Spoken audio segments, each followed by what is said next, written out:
You are listening to the descriptive audio track of the film Hold Music.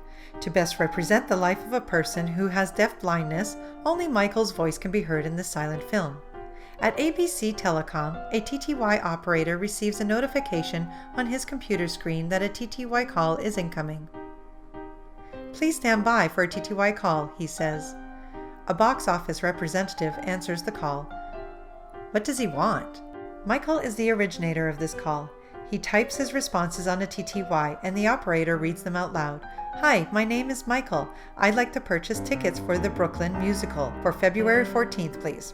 The rep is unprofessional and gaming at work. He is distracted and drops a bunch of files on the floor. "Certainly, just give me a minute and I'll review the database." Michael and the operator wait patiently until the rep finds the ticket schedule. "You said February 14th? Michael responds, "Yes, and I would like to make sure I'm accommodated." The representative replies, "Understandable. Please hold while I speak with my manager." The operator is put on hold and tells Michael. Michael reads out loud to himself. "Please wait. You are on hold." Michael gets very bored very fast. "Oh, Canada, we stand on guard." The rep continues to play his game instead of calling his manager. Meanwhile, Michael is still bored and continues to sing. Home and native land. The rep decides to resume the call, but can't put down his game. "Thank you for holding. We do have wheelchair accessibility in rows H and I." He struggles with the game. "All you have to do is go to the website and click on wheelchair accessibility." Michael, irritated, replies, "Sorry, I mean accommodations for the deaf and blind. It is standard practice in Toronto with the access to entertainment card that companions get in for free, that I can bring someone for free because I have challenges with navigating crowds and understanding what is happening." The rep responds, "Okay, let me speak to my manager again. I haven't heard this before." The operator tells Michael that he is yet again on hold. Michael is becoming frustrated and folds his arms.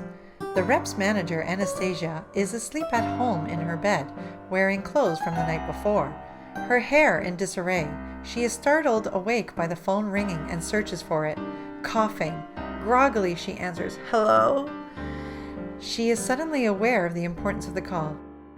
Oh, you did the right thing by calling me. Put him through." She tries to compose herself and puts a big smile on her face. "Hello, this is Anastasia. How can I help you?" She gets out of bed and steps on pencils. She reads a nearby document. Okay. Do you have your CNIB number?" Michael responds, and the TTY operator begins reading out the numbers. Anastasia scrambles to find a marker on her bed and writes the number on her arm. "Okay, so we just need you to bring your CNIB card with you when you come to the show, just in case we need confirmation that you are actually, in fact, blind." Michael yells out of frustration at the TTY. "Of course I'm fucking blind, but hit the Anastasia continues, "Yes, we do give accommodations to people. You are very lucky." Michael is confounded by that statement. He brushes off the comment. "Do you have any seats available on the 14th? He asks. Anastasia replies, "Let me see." She looks at her tablet.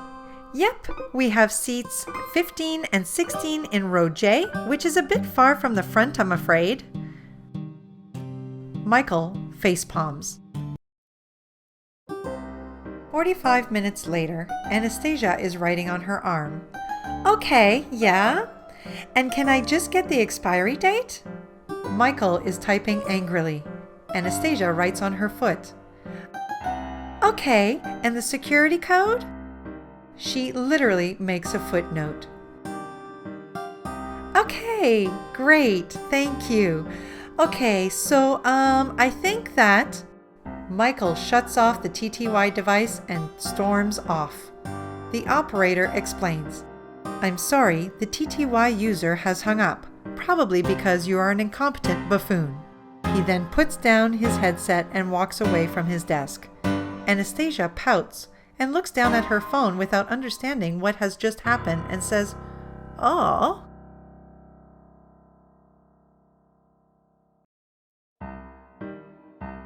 Sometime later, Michael paces back and forth outside a cafe. At the same time, an old man inside the cafe is pretending to read a stereotypical masculine magazine about trucks, but is actually feeling up a picture of male model Adian Dowling hidden inside. Outside, Michael is still pacing because he is uncertain about entering the cafe. Finally, he decides to just do it and enters the cafe. Once inside, he sits across the old man, who is startled when Michael speaks. He does his best to remain composed and manages to keep the photo from sight. Hey, Dad. "Oh, it's you," he replies. An easy man to track down. No, yes, you haven't changed.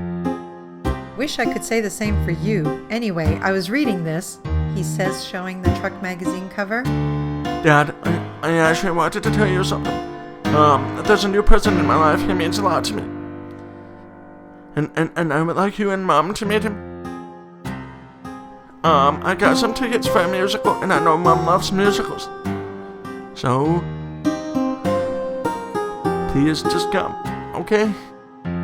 Michael hands over a theater ticket. His father shakes his head in frustration.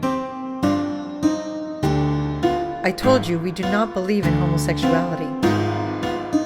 We've made lots of sacrifices bringing you up, and it looks like you don't recognize how difficult it is to have a deaf son, let alone a fag." His father is visibly agitated. After a brief pause, he shreds the theater ticket. "Thank you, but no thank you." Dad, this was my ticket too. "Get your money back," he says, handing over the pieces to his son. "I said I was reading." Michael storms out with the pieces of his shattered life. His father returns to the photograph of Adian Dowling. Sometime later, inside Bad Dog Comedy Theater, Anastasia is bored at her reception desk and surfing the net. There is a positive space sticker on her laptop. Michael and his boyfriend Lim approach her. "Hi, here's my ticket." Michael hands her the ripped ticket, which has been taped back together. Anastasia replies in a condescending manner. I'm afraid that we don't take the ripped tickets. Maybe some of the lower establishments in the city would take something like that. Here at this theater, we hold ourselves to a higher standard with documentation fragmentation." Lim looks at Michael and exclaims, "She's not making sense." "Hey, just take them, okay?" She gives a confused look between Michael and the computer. "Well, I mean, I can't scan this. My computer doesn't have any way of knowing if it's a real ticket." "You know, it's the real ticket. We paid for it. Just not the same, please." Lim gives her a condescending smile. Anastasia hesitates and hesitates, but reluctantly gives in. "All right, just this once." Michael and Lim enter the performance.